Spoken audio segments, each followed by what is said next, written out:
Hi, yes, Jackie here from the LGFA, and we're back with the second in our series with Irene Hogan, who's on the bottom of my screen as I look. Assistant Lecturer in the Department of Sport, Leisure and Childhood Studies, the Munster Technological University and the MTU Cork Campus in Bishopstown, County Cork. And from the Kingdom of Kerry, William Harmon, of course, our well-known LGFA National Development Officer and a very popular coach. I've seen this man in action, Irene. Gets them going, gets them moving, I have to say. Very good to have you both on board this afternoon. So, Irene, in our first show, and congratulations, by the way, you're graduating. You're going to be a doctor officially on Friday. Looking forward to it. Yeah. Thanks, Jackie. Yeah, it'll be all done and dusted in, can't be taken off me at that stage. Excellent. So we chatted about your studies the last day as an introduction piece, touching on particularly unconscious bias, and I think that's something we're going to go into in more detail in today's discussion. You did a wide study of female coaches, Irene. So if you just want to refresh our viewers who may not have seen the first show, I'm sure many of them have, as to what we talked about and an action plan looking at the overall recruitment, retention, support and development that can arise from your studies. Irene, the floor is yours. Thanks, Jackie, and thanks, William. Good to be back with you again. And yeah, so the first episode was very much talking an overview of the research that I did, which was on women coaches in ladies football as volunteers, their experiences overall, then their club-based experiences, and then I was also involved in a community practice in 3 individual clubs, and we looked at kind of the development and the support of coaches overall within that club, and in my study focused on the women coaches again. So yeah, absolutely, unconscious bias was something that came up, I suppose, throughout the study, and yes, on gender, as you would expect when you're studying, one gender over the other, but also just unconscious biases we'd have maybe around their parental status, and that we expect that if you're involved with an underage team that you have a child playing in the team, or there was kind of that element of unconscious bias when it came to the blow-in status that we commonly refer to in Gaelic games. So a lot of the coaches would have kind of felt, well, I can't say much, I'm only new to the area. And new to the area could be actually up to 10 years and they still refer to that blow-in status. It is that idea of when we're approaching, and I suppose you mentioned those keywords there, the targeted recruitment, the retention, and then the support and development. And if we could just kind of maybe change the kind of the mindset, the narrative, the awareness when it comes to who we are recruiting, and do we almost automatically think, well, we must go to the men on the sideline, we must go to the dads in the home, we must go to those past players, those men that have played in the past, when if we could look at, well, actually there's probably bystanders on the sideline that are women, there's probably people that come to drop the kids to training, do their walk, meet up with others, sit in the car, read a paper, read a book, those kind of approaching those people and very targeted approaches to them. So I suppose one thing that came back from the research was each of the women that got involved in coaching was because the right person asked them. So not so much this text going out to everyone saying anyone willing to help out, that didn't work. But when someone that was involved with a team said, listen, will you help out with us next week? Will you come down and do this role or this job? That's how they got involved. And that's how they stayed involved. So once we kind of, I suppose they're more targeted in our recruitment is one thing. Then the retention of the coaches we do have, finding out what's working for them, what's not working for them, what do we need to do in the club environment to make it a more supportive environment. And then that kind of feeds into the last bit around the development and support for coaches.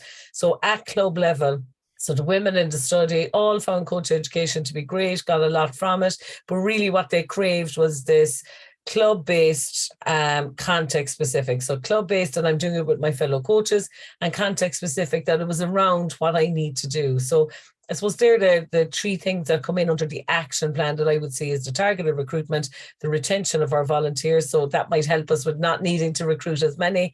And then part of the I suppose the coach development and support will ultimately help us to retain the ones we have, I believe, and also it'll help us with our recruitment drive going forward, because if people think that there's a structure, there's a setup there, I go in, I get involved, this is the role, this is what's expected of me, this is the contract, as it were, well then I think we might everyone will improve. And that's one thing I kind of mentioned last week, that yes, my study was on women coaches, but anything we do within this action plan will benefit all volunteer coaches within the club, so irrespective of gender.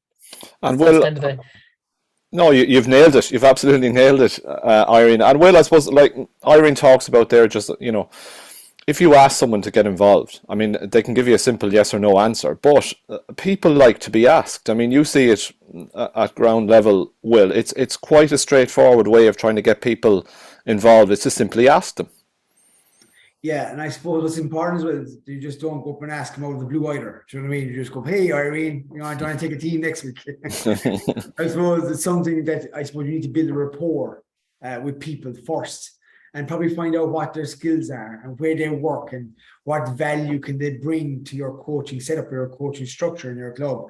And I think I know I've heard talking to one club last week, Jackie and Irene, they're talking about a volunteer coordinator. In terms of that's their specific role in the club, whereby they go out, whether it be under 16 training, maybe by the academy morning, and that person is just building rapport with people who may be observing the sessions, maybe parents, maybe whoever may be observing it, and just building rapport with those people and finding out what they do, what their skills are, and then building that rapport. So then when you do ask the question, Jackie, would you love to get involved here with the under 10s in next year? Then at least they might think about it. They might say, you know what? Because they have that relationship built up, Jackie. And it's sometimes we probably go into these things cold. So I think build up the relationship. They're observing what's going on already. And going back to Irene's point, they probably see if the structure is good, the setup is good, right? That's step one. Now they're being asked by a person who's really friendly and knows what they're trying to achieve and very clear what they're trying to achieve. Then people more likely buy into that and probably say, okay, I mightn't have the skills or the necessary skills to do the job, but you know what? I can learn that. But you know what? I know I'm going to be supported by the club initially. So I just think that's important. The right person, but it can't be just cold. And I think you need to build a rapport over time. And even getting, I know that, as I said, I think it was a recruitment committee, they're called, whereby they just go out and they recruit people, but they do it in the right form and the right way. And I think that's important. And I think another thing probably just for clubs to think about is, do we often wonder or assess how coaches currently are reviewing the environment? How are they supported? How are they enjoying? Can we do more for them? And I sometimes feel, I suppose, Irene, that feedback is important too. And asking the current volunteers how they feel supported and is there anything we do better? And sometimes we ignore the review part or from a retention point of view and even value that. So Jackie, I don't know to answer your question there, but I think building up that rapport, getting the right people to ask the right people is important. No, I think it's very important. Will, and I just to pick up on a point that you made there, and I'll put this one to Irene. So there's a few of us look after kids on a Saturday morning, under 5s, under 7s, right? The vast majority are male, I have to say. How do we go about changing that, Irene? Because like we've got young girls and young boys, but the majority of the coaches, if not all, are male. Now, is that an unconscious bias on my part, or is that generally the trend across the board? Yeah, I would say, Jackie, it's kind of the trend across the board. And I suppose it comes back to the targeted recruitment where any women asked to get involved. Okay. And then how kind of that environment that Will talks about, like what's that environment like for them when they come in?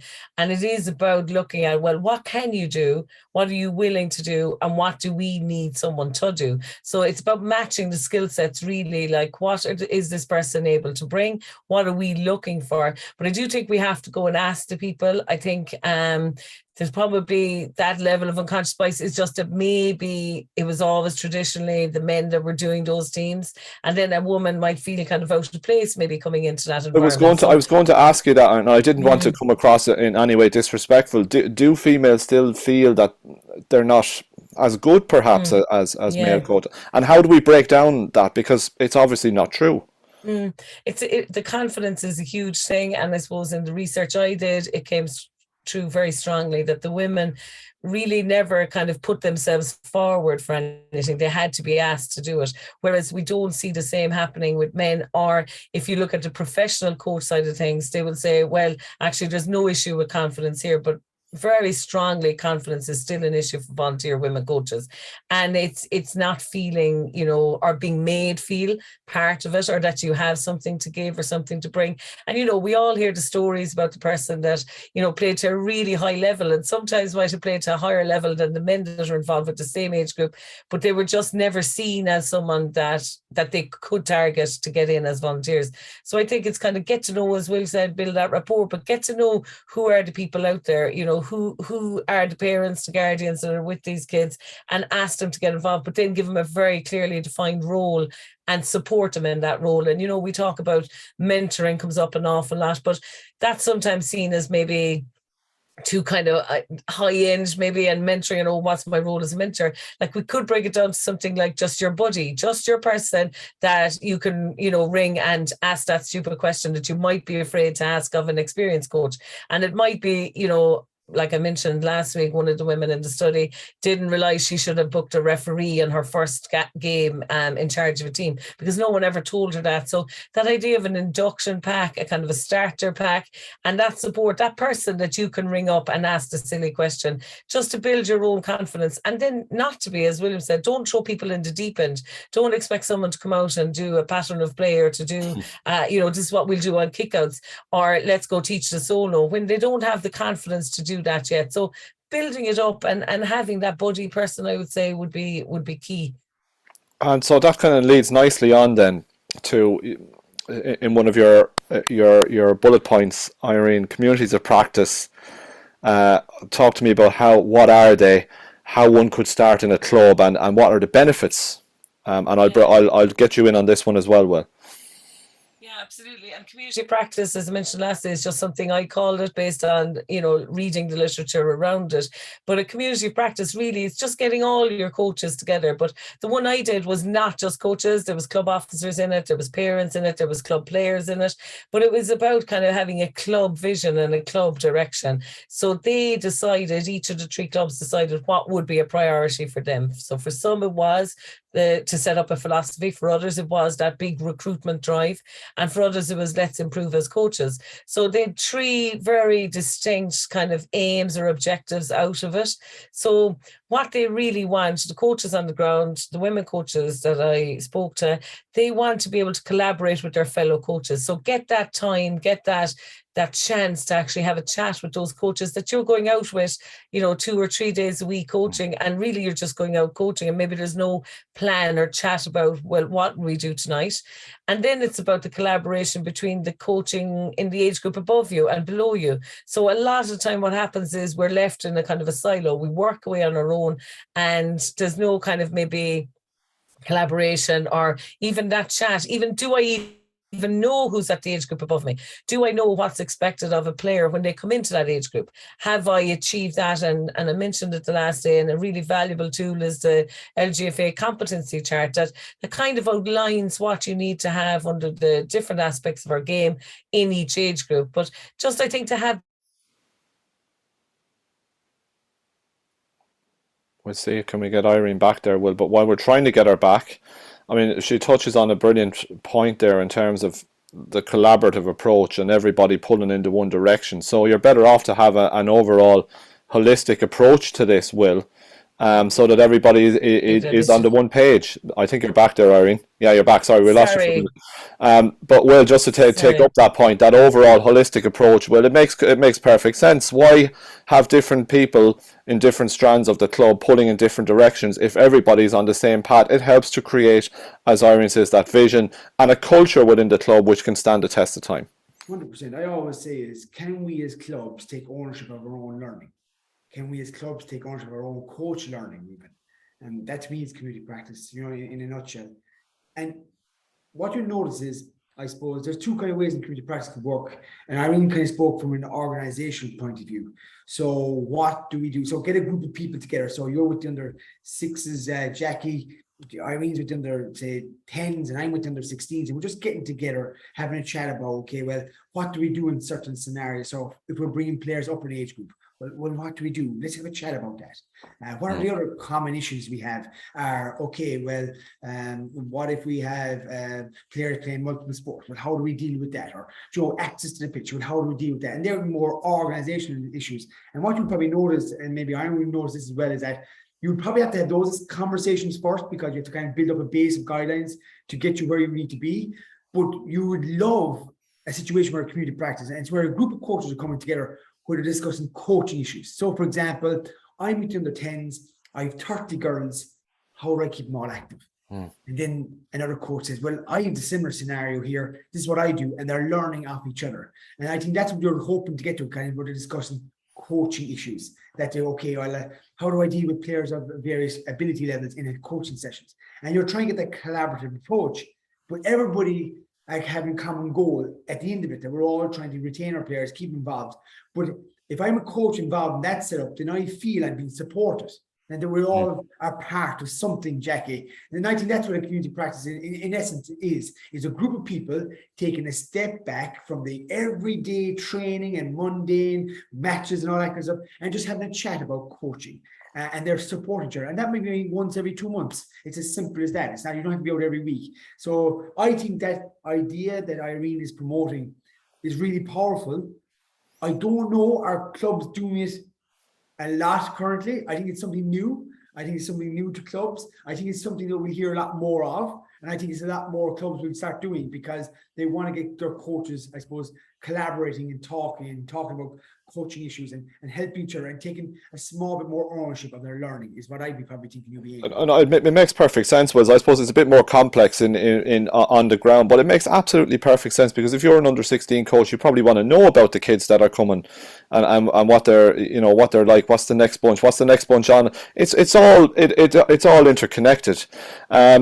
Irene, another point I wanted to touch on, and we have talked about, we've touched on it already in the conversation in terms of maybe the barriers for women coaches, and that some are simply afraid to, not afraid to, they might not have the confidence to get involved, or some are simply not asked, I say, is another issue. What else should we be looking out for, and those barriers? What other barriers do we need to break down and work on, Irene?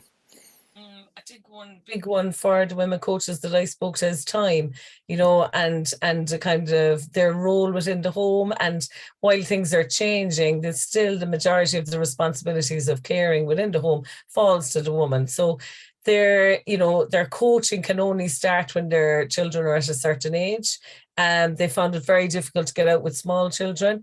And, they talked about partners or husbands who were able to get out, and it was perceived to be the norm or the okay thing, but that if they went out with really small children, well, God, that, so it's kind of society, I suppose, is expecting that if there's going to be one coach out of that house, well, it has to be the dad, or, you couldn't possibly have the mom going out coaching. So children and the caring responsibilities in the home.